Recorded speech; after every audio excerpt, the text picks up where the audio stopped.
sustainability represents the what, the where, and the how of what is caught. The who and the why are what's important to me. I want to know the people behind my dinner choices. I want to know how I impact them. I want to know how they impact me. I want to know why they fish. I want to know how they rely on the water's bounty for their living. Understanding all of this enables us to shift our perception of seafood away from a commodity to an opportunity to restore our ecosystem. It allows for us to celebrate the seafood that we're also so fortunate to eat. So what do we call this? Well, I think we call it restorative seafood. Where sustainability is the capacity to endure and maintain, restorative is the ability to replenish and progress. Restorative seafood allows for an evolving and dynamic system and acknowledges our relationship with the ocean as a resource, suggesting that we engage to replenish the ocean and to encourage its resiliency. It is a more hopeful, it is a more human, and it is a more useful way of understanding our environment. Wallet guides, a standard issue by lots of the marine conservation world, are very handy. They're a wonderful tool. Green, yellow, and red list seafood species. The association is very easy. Buy green, don't buy red, think twice about yellow. But in my mind, it's really not enough to just eat green list. We can't sustain this without the measure of our success really being changing the fate of the species in the yellow and the red. But what if we eat only in the green list? You've got pole-caught yellowfin tuna here. Comes from sustainable stocks, pole-caught, no bycatch. It's great for fishermen, lots of money, supporting local economies. But it's a lion of the sea. It's a top predator. Am I sitting down? What's the context of this meal? Am I sitting down in a steakhouse to a 16-ounce portion of this? Do I do this 3 times a week? I mean, I might still be in the green list, but I'm not doing myself or you or the oceans any favors. The point is that we have to have a context, a gauge for our actions in all this. And an example, I've heard that red wine is great for my health. The antioxidants and minerals, heart healthy. That's great. I love red wine. I'm going to drink so much of it. I'm going to be so healthy. Well, how many bottles is it before you tell me that I have a problem? Well, folks, we have a protein problem. We have lost this sensibility when it regards to our food, and we are paying a cost. The problem is we are hiding that cost beneath the waves. We are hiding that cost behind the social acceptance of expanding waistlines, and we are hiding that cost behind monster profits.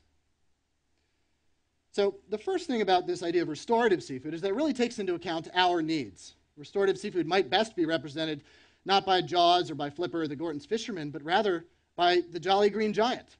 Yeah, vegetables. They might yet save the oceans. Sylvia likes to say that blue is the new green. Well, I'd like to respectfully submit that broccoli green might then be the new blue. We must continue to eat best seafood possible, if at all. But we also must eat it with a ton of vegetables. The best part about restorative seafood, though, is that it comes on the half shell with a bottle of Tabasco and lemon wedges. It comes in a 5-ounce portion of tilapia breaded with Dijon mustard and crispy broiled breadcrumbs and a steaming pile of pecan quinoa pilaf with crunchy grilled broccoli so soft and sweet and charred, smoky on the outside with just a hint of chili flake. Woo! This is an easy sell. And best part is all of those ingredients are available to every family at the neighborhood Walmart. Jamie Oliver is campaigning to save America from the way we eat.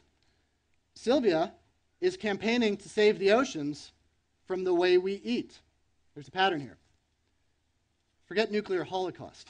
It's the fork that we have to worry about.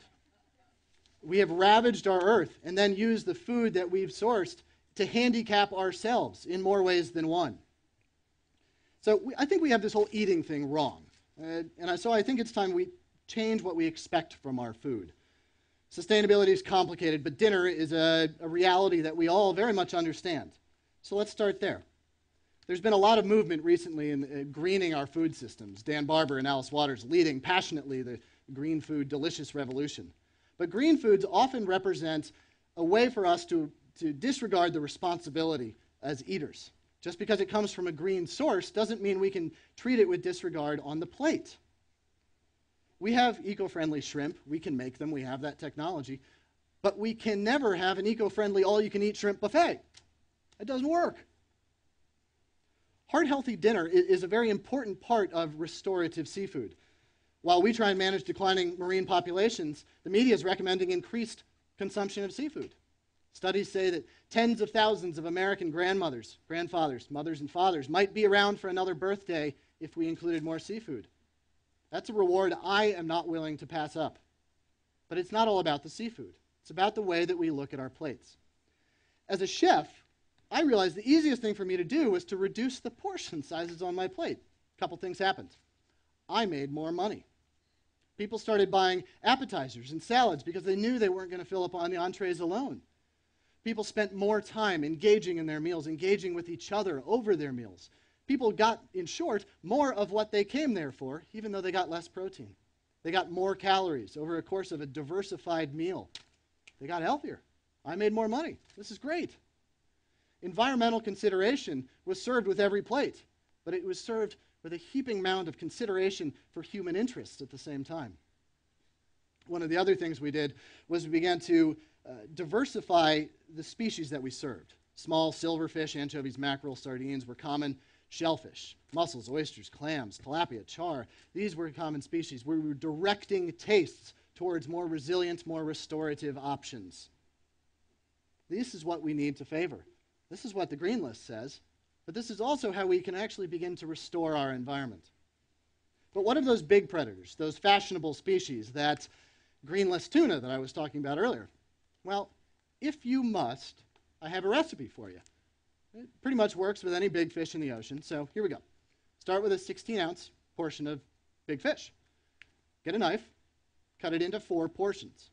Put it on 4 plates, mound up those 4 plates with vegetables, and then open up the very best bottle of Burgundy you have, light the candles, and celebrate it. Celebrate the opportunity that you have to eat this. Invite your friends and neighbors over, and repeat once a year, maybe. I expect a lot from food. I expect health and joy and family and community. I expect that producing ingredients, preparing dishes, and eating meals is all part of the communion of human interests. I was lucky enough that my father was a fantastic cook, and he taught me very early on about the privilege that eating represents. I remember well the meals of my childhood. They were reasonable portions of protein, served with copious quantities of vegetables and small amount of starch, usually rice. This is still how I largely eat today.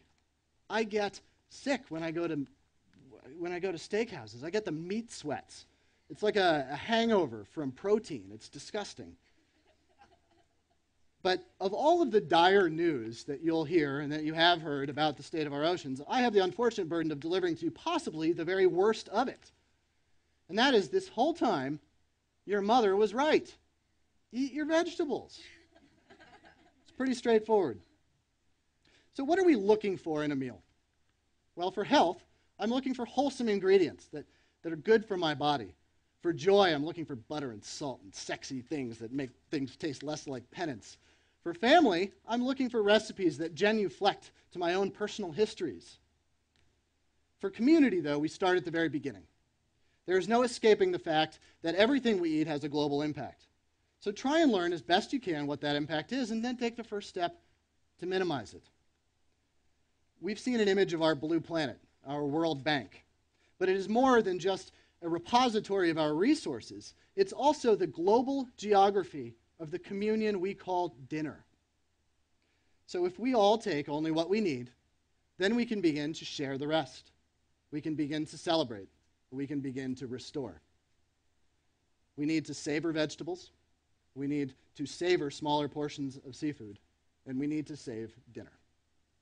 Thank you.